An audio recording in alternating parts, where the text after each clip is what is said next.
rasa mungkin dekat Malaysia ni kan Bib, kita Mhm punya pegangan daripada mhm awal-awal dulu pun, mungkin fahaman, wahdatul wujud tu, dia agak mengakar ataupun dia menyusup dalam akidah Asy'ari yang dipegang oleh rakyat Malaysia sendirilah. mhm mhm mhm Jadi, mhm walaupun kita menisbahkan diri kita kepada Asy'ariyah, tapi dalam masa yang sama, tasawuf dekat kita punya ranah ni pun kuat. Dan mhm. tasawuf tu disusupi oleh fahaman sufi wujudi ni lah, Bib.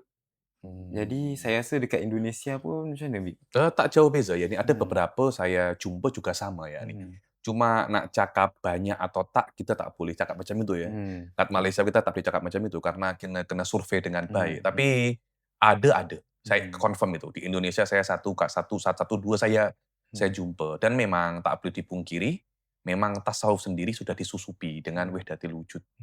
Dan yang namanya Syekh Said sendiri itu macam sterilkan tasawuf ahli sunnah daripada wahdatil wujud. Sebenarnya kita nih atau Syekh Said Foda nih Ustaz, beliau tak nak sekarang ini bukan tak nak membatalkan bukan nak membatalkan wahdatil wujud. Saya rasa banyak orang salah paham. Beliau nak membezakan, ini tasawuf wahdatil wujud, ini tasawuf ahli sunnah. Lepas itu silahkan kau nak pilih yang mana? mana. Tak ada masalah itu. Banyak kan, ini macam, Wahabi dulu. Ini Wahabi, ini ahli sunnah. Kau nak pilih sila, aku tak akan apa namanya, tak akan paksa engkau Hmm, pilih ahli sunnah. Cuma ini Wahabi, ini Mujassimah, ini ahli sunnah. Sekarang pun sama. Ini Wahdatil Wujud, ini ahli sunnah. Kita tak akan paksa. Setelah kita menjelaskan, kita tak akan paksa engkau nak pilih yang mana. Semuanya bebas ya nih. Tapi saya pun pelik lah. Daripada aspek kenapa hanya sampai level ini saja, tak selesa sangat banyak orang tuh. hmm, Macam respon dia saya tengok banyak yang melampau.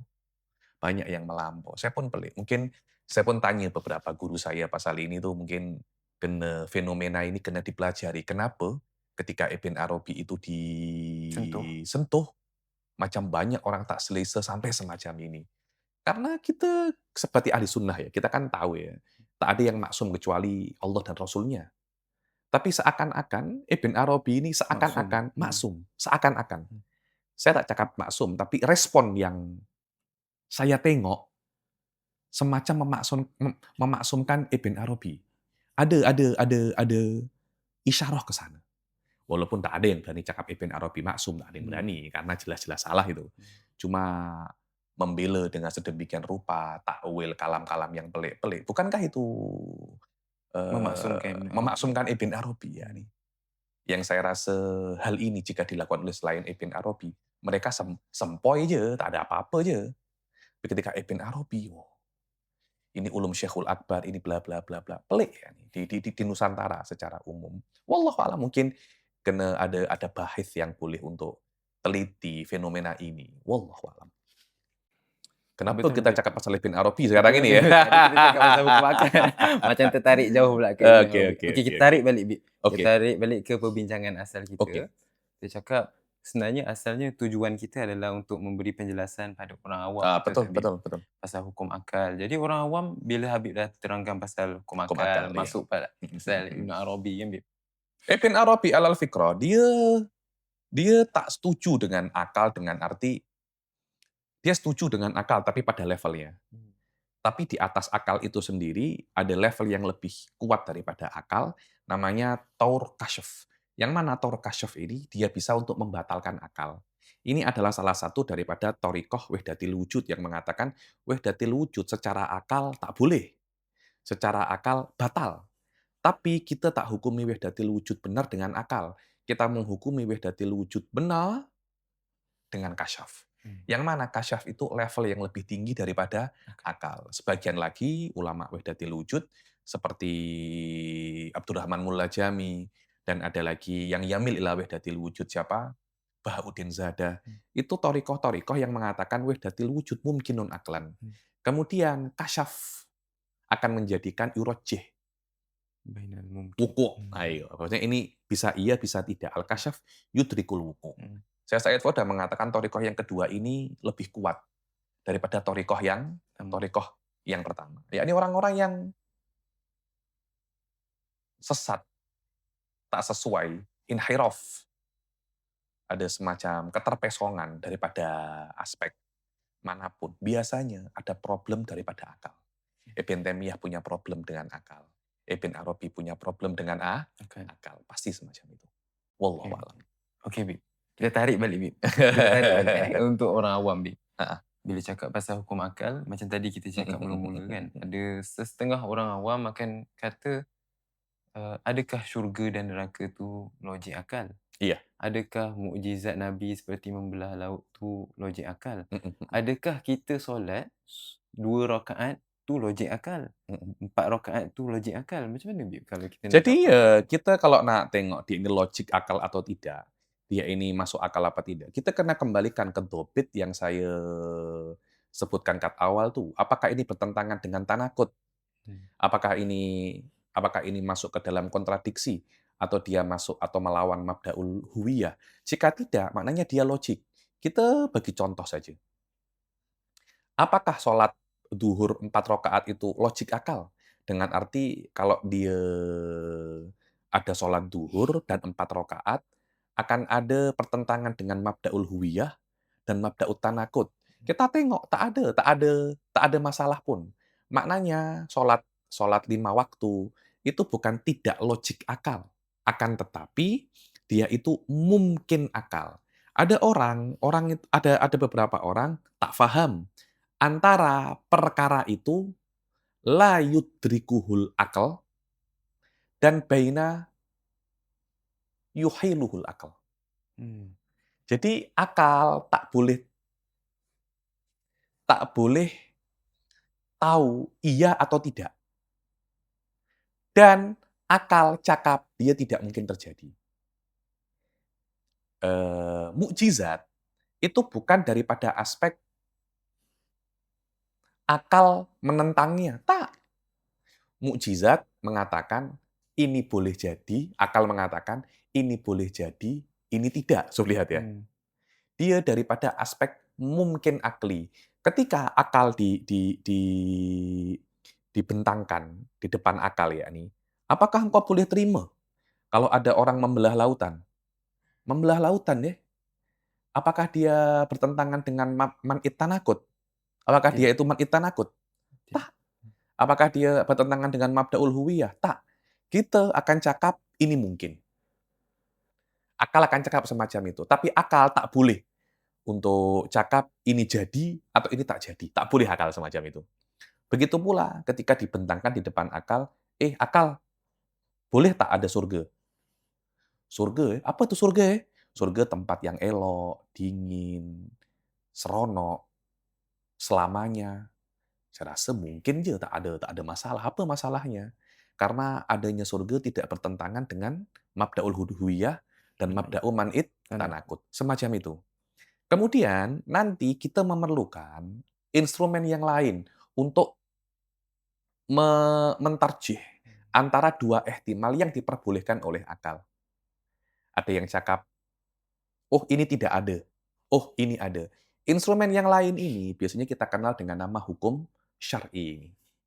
Hukum syar'i ini adalah hukum daripada Allah Subhanahu wa taala, yang memang diinginkan oleh Allah Subhanahu wa taala. Allah mengatakan, "Surga yang akal hanya boleh iya atau tidak, aku mengatakan iya, aku yang Hmm, buat." Karena memang kudrahnya Allah akan bermanuver di perkara-perkara yang mungkin aklan, sedangkan surga itu perkara yang mungkin aklan. Syariat mengatakan iya, ada.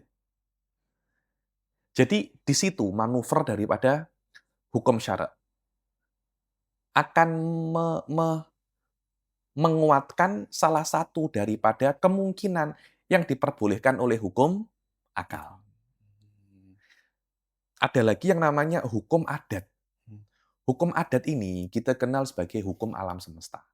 Jadi Allah itu ketika menciptakan alam semesta itu, Allah itu juga menciptakan hukum dia. Dan hukum alam semesta ini Anda ketahui melewati keterulangan, dia terulang. Contohnya Anda makan kenyang. Sebenarnya akal bisa tak? Makan tak kenyang. Akal mengatakan boleh aja, tak ada masalah. Karena tidak ada tanakut dan tidak bertentangan dengan mabda'ul huwiyah ini. Eee, tapi biasanya kita kalau makan, kita ini kenyang. Mmm, Tapi nanti di akhirat kita akan makan, tapi tak kenyang seperti di mhm surga mhm. itu. Kita hanya makan untuk bernikmat, Nikmat. bernikmat-nikmat. Kita hanya makan untuk bernikmat-nikmat. Daripada sini seperti api itu panas, antara api dan panas itu bukan bukan mabdaul huwiyah, Mmm, dengan arti bukan mahiyahnya api itu panas, tak ada. mhm.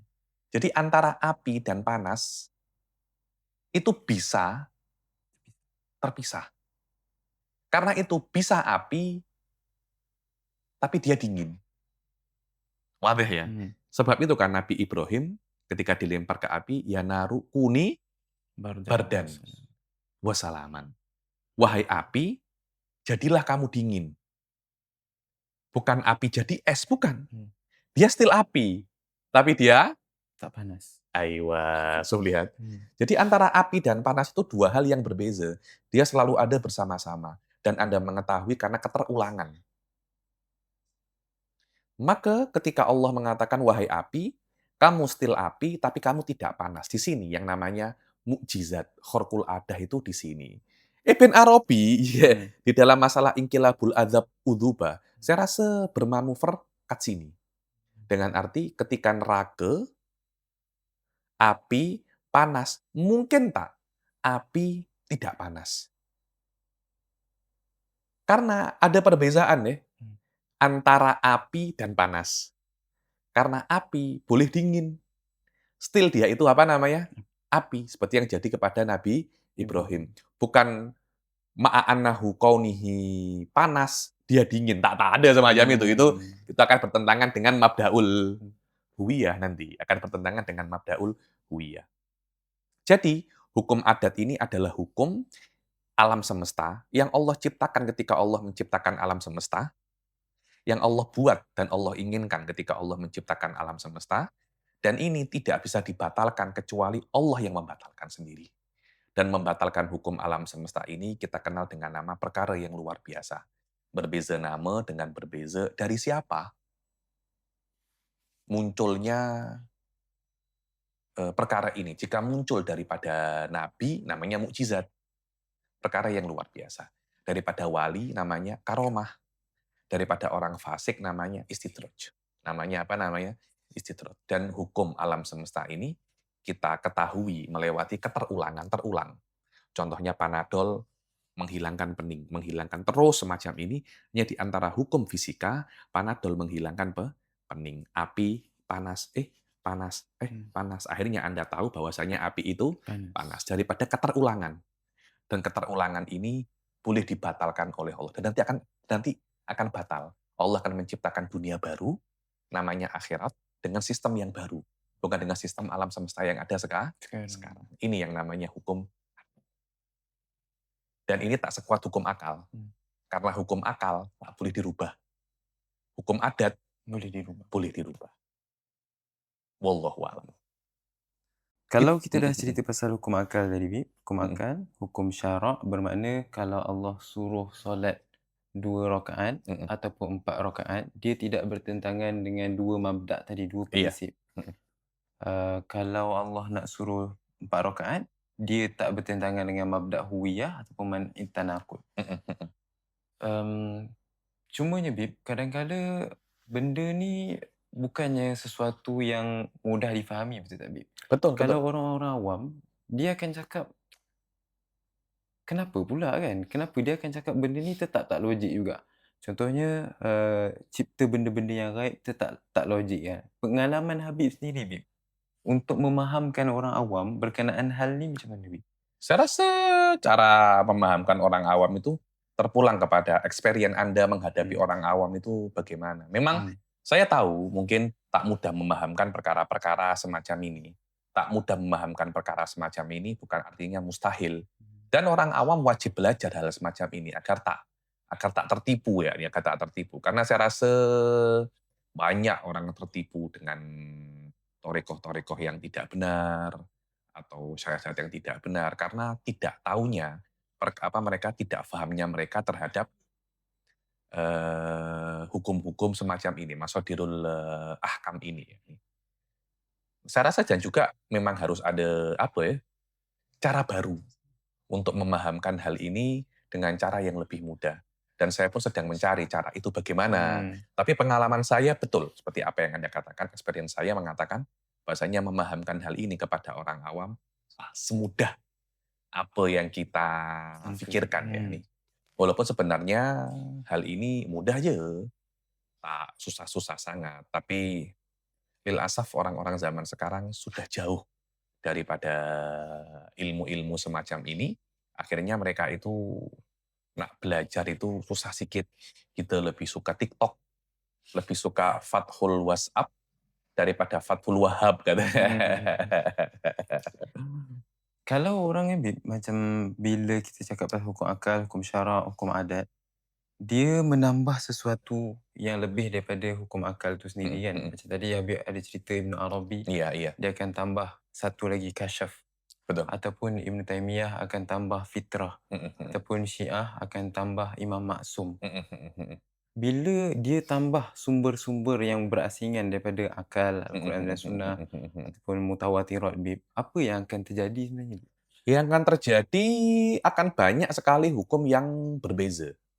Jadi ketika kita ahli sunnah ya, ketika kita Hmm. ahli sunnah itu, kita mengatakan bahwasanya akidah atau yakin itu hanya diambil daripada 3, akal, mutawatir, khobarus shadiq, satunya lagi apa? Al-his. Hanya Hmm. 3 ini. Ini adalah perkara yang paling penting kita kenal dengan nama epistemologi pengetahuan ya, ini nadhariyatul ma'rifah. Ini adalah akar daripada akidah kita. Anda kurang satu, Anda tambah satu, dia akan banyak sekali impact-nya ke masalah-masalah yang di bawahnya. Kita anggap saja Ibnu Taimiyah ketika menambah fitrah atau khoyal atau wahm, akan ada impact tempatnya di mana. Hmm. Daripada 3 ini, tempat dia di mana? Apakah dia sebelum akal atau setelah akal? Ibn Taimiyah alal fikrah punya masalah dengan akal tau. Dia menempatkan akal itu di bawah khoyal. Ketika dia menambah khoyal sebagai nadhariyatul ma'rifah, dia terpaksa untuk mengatakan akal, tugasnya hanya yurotib suar al-khoyaliyah saja. Itu memperlekehkan akal dan mendiskreditkan akal ya nih. Nanti pada saat itu hukum-hukum akal yang kita katakan ini hukum yang benar, kasyifun amma fi nafsil amr, menurut Ibn Taimiyah tidak ada hukum-hukum yang baru. Jadi mungkin dohirnya Anda cuma merubah satu atau dua perkara, tapi impact daripada Nadhariyatul Ma'rifah ini bisa beribu. Hmm. Anggap saja Syekh Ibn Arabi ya, nih, ketika beliau mengatakan atau pengikut-pengikut Wahdatul Wujud ketika beliau mengatakan, ketika mereka mengatakan bahwasanya al-kasyf lebih kuat daripada apa namanya? Akal. Maknanya apa yang Anda anggap ini hukum yang benar melewati akal, jika dilihat daripada kasyaf, dia itu salah. Maknanya kamu ada, ini wahm, ini khoyal. Hakikatnya kamu itu hanya suar yang qaimah bidzatil ilahiyah ya. Dan banyak-banyak perkara seperti alam musim simah, alam apa namanya? Simsimah. Itu juga terbina atas akal itu sendiri tidak kuat karena ada sesuatu yang lebih kuat. Kita ahli sunnah mengatakan alam musim simah tak ada. Dan ada banyak sekali hal-hal yang terjadi ketika kita menjadikan akal itu nomor satu, atau kita menjadikan akal itu nomor dua, atau nomor tiga, atau bahkan akal itu tidak dipakai. Itu bukan masalah yang simpel, Ustaz. Dia impact dia banyak sekali. Di antara impact-nya ketika Anda mengatakan akal ini ghairu mu'tabar atau mu'tabar dengan level yang tidak diiktibarkan ahli sunnah, maka Anda bukan ahli sunnah. Tidak mengeluarkan Anda daripada Islam, tak ada itu. Akan Tapi bukan ahli tetapi sunnah. Anda bukan ahli sunnah. Hmm. Karena nadoriyah ahli sunnah itu ya 3 ini. Akal, al-his, khobarus Hmm. sodik. Ketika Anda tidak mengatakan ini, selama Anda masih sholat menghadap kiblat, maka Anda muslim. Ahli sunnah tak. ahli sunnah. Jadi kita mengatakan wahdatil wujud dan para punggawa-punggawanya seperti Ibn Arabi, Hmm. Abdurrahman Mulajami, kita kena jelaskan Ustaz, Hmm. ulama-ulama wahdatil wujud ini siapa saja, seperti ada ulama-ulama ahli sunnah, pun ada ulama-ulama wahdatil wujud. Mungkin nanti kita boleh cakap Mas Yasdad Kot untuk buat apa namanya program 30 tokoh wahdatil wujud. Ya penting tuh. Hmm. Karena banyak orang mengira mereka-mereka ini adalah tokoh daripada ahli sunnah. Seperti Abdurrahman Mulajami, Asodruddin Al-Qunawi, Abdul Razak Al-Kaushani, Al-Janadi, terus Afifuddin At-Tilimsani. Itu semuanya adalah tokoh-tokoh Wahdatil Wujud yang banyak sampai sekarang itu dianggap seakan-akan mereka itu tokoh ahli sunnah wal jamaah. Jadi mereka punya tokoh, Wahabi punya tokoh, Syiah punya tokoh, ahli sunnah punya tokoh. Semua itu terpulang kepada diantaranya Nadhriyatul Ma'rifah apa yang mereka gunakan. Hmm. Dan di mana level setiap Nadhriyatul Ma'rifah. Seperti Syiah mengatakan imamah, Wahabi mengatakan fitrah, Wahdatil Wujud mengatakan kasyaf. Itu mungkin cuma tambah 1, 2 tau. Tapi secara madhab aqaidi sudah berubah.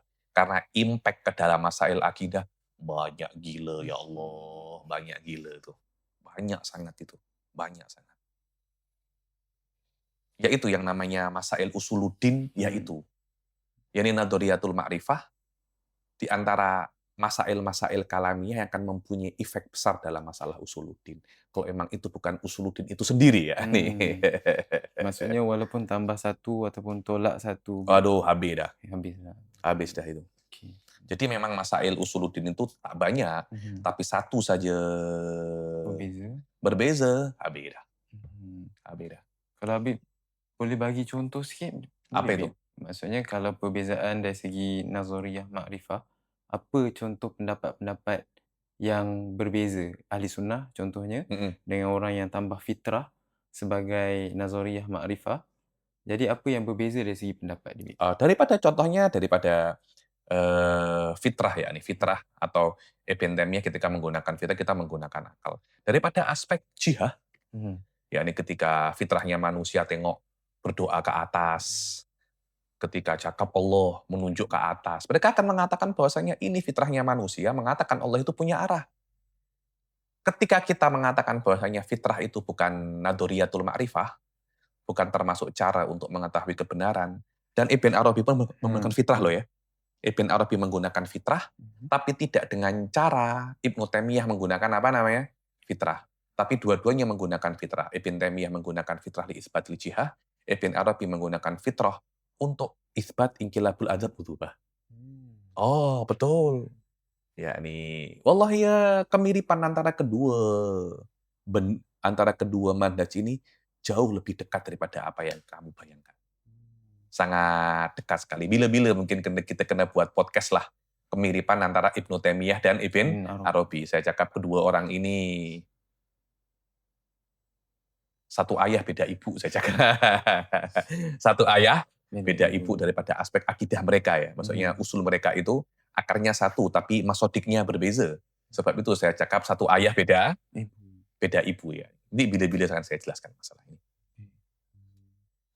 Itu contohnya satunya amik fitrah. Allah di atas. Yang akal, otak. Allah tak di atas. Ketika Anda cakap Allah itu di atas, nanti masail-masail yang lain akan pelik. Allah terbatas apa tak? Kenapa Allah di atas? Kenapa tak di bawah? Kenapa tak di samping? Ketika Anda akal, tak. Ketika di atas, atas sampai mana? Allah punya batas. Batasnya Allah itu berapa? Sampai katanya Hisham Ibnul Hakam itu besarnya Allah seperti Jabal Abi Qubais. Ada semacam itu. Ada semacam itu tuh ada. Itu karena fitrah. Contohnya kalau Anda menggunakan kasyaf di atas akal. Tadi pagi kita belajar bahwasanya mazhabnya Ibn Arabi al-jama' bainat tanzih wa tashbih. Al-wahid fil kathrah. Daripada akal ini mustahil. Karena al-wahid bukan kathrah. Ini anna syai'a laisa huwa Wow. huwa, bertentangan dengan mabda' huwiyah. Iya, karena Anda menggunakan akal, tapi ada taur Mmm. yang lebih kuat daripada, ada level yang lebih kuat daripada akal, bisa membatalkan akal, yaitu level apa namanya, kasyaf, suflihat. Ini kan bahaya kan? Mhm. Ini apa yang Anda anggap mustahil aklan, bagi Ibn Arabi dengan kasyaf, boleh saja ada. Dan itu makna daripada alamus Simsim. simsimah. Itu makna daripada alamus simsimah. Ini bukan masalah fardul muhal, tidak. Tapi memang benar-benar dia itu mustahilun Oke. aklan. Tengok bagaimana tadi pagi kita baca kalamnya Mullah Jami, kalamnya Bali Zadah, kalamnya Abdul Razak Al-Koshani. Semuanya yushir ila hada ya. Bahwasanya kalamnya Ibn Arabi itu jamak bainat tanzih wa tashbih. Yang secara akal tidak mungkin. Akan tetapi secara kasyaf Mungkin. mungkin. Kasyaf li ahlillah. Mmm. Ini ahlullah. Mmm. Ini arifin. Orang-orang yang meyakini semacam itu dan menggunakan kata-kata arifin, saya takut ada dua. Nanti orang seudon dengan arifin, Mhm. kalau orang pandai, ini bukan arifin yang cakap semacam ini. Mhm. Arifin akan cakap semacam ini. Tapi kalau orang yang sedikit bodoh, ternyata arifin itu orang teruk ya. Nah, semacam itu nanti. Betul apa tidak? Betul. Betul. Nah, itu hati-hati ya nih. Karena itu tidak semua arifin itu wahdatil wujud. Tidak semua arifin itu ahli sunnah. Ada beberapa arifin yang dia itu wahdatil wujud dengan arti wahdatil wujud mengatasnamakan dirinya itu arifun. Mmm. yakni arifuna, irfan, irfan wujudi, bukan irfan sunni. Begitu pula tidak semua sufiyah sunniyah. Ada sufiyah yang wahdatil Wujud. wujud dan tidak semua maksudnya tidak semua sufiyah itu wahdatil wujud. Walaupun ada beberapa orang-orang Arab yang saya ketahui ya nih, masih tidak bisa membedakan antara sufi dan wujudi. Seakan-akan setiap sufi itu Wujudi. wujudi. Sengaja atau tidak sengaja. Jika dia sengaja, akhlaknya bermasalah. Jika dia tidak sengaja, ilmunya bermasalah. Muskilah yang mengatakan semacam itu bukan orang biasa. Syekh dari Arab pula. La Mmm. haula wala quwata illa billahil aliyul azim. Tapi ya macam inilah dunia Ustaz. Mhm. Tak semua boleh paham ilmu-ilmu yang mendetail semacam ini. Wallahu a'lam. Bila Habib sebut, kita sebut pasal Ibn Arabi kan Habib, sebenarnya macam pagi tadi Habib sebut, Mhm. kita ni bila berurusan dengan Ibn Arabi, perkara pertama yang kita yakini adalah Ibn Arabi ni adalah orang yang maksum, betul tak Habib? Sebab itulah bila ada pendapat-pendapat yang dia cakap, tapi bertentangan dengan mabda' ahli sunnah, kita akan cakap yang sebenarnya itu adalah das, disusupi, ataupun kita kena takwil pendapat dia. Macam tu lah Habib. Betul yakni kesalahan daripada banyak orang dan di antaranya Syekh Said Foda mengatakan ini pun adalah muskilah daripada Al-Imam Sya'roni ya. Mhm. Dengan arti ketika sampai kepada telinga kita wilayah Ibn Arabi sebelum sampai pendapatnya Syekh Ibn Arabi. Mmm. Oh, Ibn Arabi itu wali, wali, wali, wali, wali. Tengok kitabnya. Loh, kok semacam ini? Mmm. Tak mungkin cakap semacam ini. Wali tak mungkin cakap semacam ini. Mmm. Akhirnya disinilah nampak masalah das, pemalsuan, rumus, takwil. Karena beliau mengkiaskan Ibn Arabi kepada dirinya. Mmm. Aku tak mungkin cakap semacam ini. Ibn Arabi seperti aku. Dia pun tak akan cakap semacam ini. Sebab itu ada iskaliyatud das. Orang-orang, murid-muridnya Syekh Ibn Arabi yang tahu Ibn Arabi, tak ada das-das itu. Semua tak Ibn Arabi qasad hada, ini madhabnya beliau. Kita saja ahli sunnah yang sampai sekarang tetap mentakwilkan Ibn Arabi. Tetap rumus, tetap das. Murid-muridnya sempoy aja. Oke, memang betul Ibn Arabi. Mmm. Dan ketika kita mentakwil Ibn Arabi, mereka mengatakan, memanglah engkau takwil, engkau masih mahjub. Mmm. Engkau masih apa namanya? Terhijab. Mahjub. Engkau masih terhijab. Terhijab dengan alam semesta. Engkau memang kena takwil. Aku sudah maksyuf. Mmm. Aku tak perlu untuk apa namanya? Takwil lagi. Karena itu tarokoh ya Ustaz. Naiklah level, jangan jadi mahjub terus Anda ini. Okey.